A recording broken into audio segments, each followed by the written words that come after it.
I am building a simple service for classroom curriculum. My service will provide screen feeds that are in JSON that can be subscribed to with a tvOS app. Now, a particular organization may have multiple TVs, each subscribed to different feeds. So what I'd like from you is to build a simple tvOS app that reads data from my external JSON feed and can download and play mixed media, being images, video, and audio formats natively supported by tvOS in playlists. So we're going to step through what this means, but I want to show a little bit of what the data structure looks like and how I hope to achieve this. Let's see. So here is my little mock-up of the launch screen for the tvOS app. Over here, you can see an example feed that will be reaching with a screen ID of 1A, 1A. So from the launch screen, say this number has been provided to a user through my external service, and they want to subscribe a screen to that feed. Then on their tvOS app, they will enter 1A, 1A. It'll fetch this content from the feed.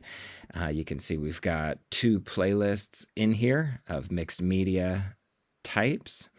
And we're going to step through what these look like. You can also see the screen name is noted here up in the corner. If we were to go up and enter into here, we can change the screen that we're in to request a different feed. But for now, I'll take a quick look at what's in here. So this is an announcement slide loop. And so you'll notice when I come into this format, we can see the associated playlist media items are arranged here horizontally, as well as their media type is notated by an accompanying icon on the thumbnail. So you see we've got image, video, audio, image. Another thing that's unique about this one, we've got the title of the playlist here, which is announcements. So this is going to be an announcements loop. There is no cover image designated, and so with that's null, then it will automatically create the cover, which is this thumbnail, from the first image or video that's available within that playlist.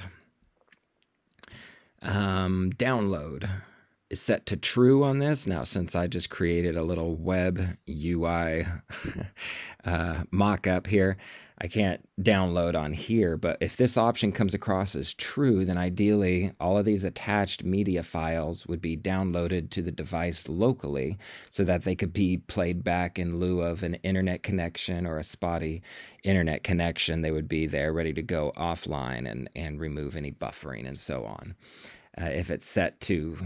If download is set to false, then it would basically be what I'm doing here in my web view by streaming the media directly from the server instead of downloading it. So if someone has low storage space on their device, for example, that may be what they need to do. See, there's another option for auto advance. This is set to true. When that is selected, this applies to any video and audio files that when they reach the end of playback, they will automatically advance to the next item in the playlist. So if that's set to false, then it will just basically freeze frame on the last frame of the video or MP3 or whatever the case is. The next item we see for the playlist is slideshow. Now this is set to 7,000, that's in milliseconds, which is 7 seconds. You can see on this next item, slideshow is set to 0. That is the default. If it's set to 0, then items will not automatically advance unless audio and video has this set.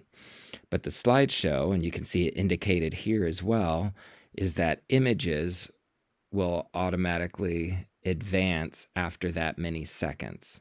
And so to show an example, here's a slide. We're going to let it play for 7 seconds, and then it should advance to the next video, which I will point out here.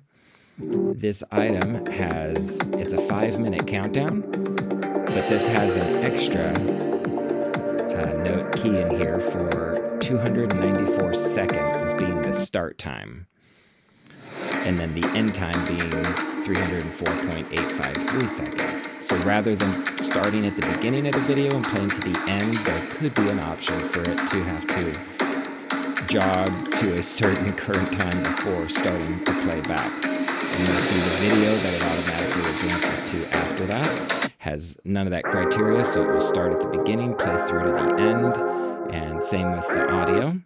This image will, the 7-second transition will apply, and then it will loop back to the first image for 7 seconds, and so on and so forth. So pretty simple, pretty self-explanatory. This transition doesn't need to be in there right now. That can be a future item. So this is an example of what the views in my mind would function like. Another thing that could be interesting to note is that in here on the video and audio, there are no playback controls. There are no skip, skim, fast forward, rewind, pause, any of that. The only functionality that's expected would be if the center button on the Apple TV remote or the right button or a swipe gesture, that would, from wherever the item is playing back, would just skip and begin playing back the next item according to the criteria. Skip, same with this, next, and back. We could go backwards through it as well. So that's the idea. No playback controls, just skipping on through.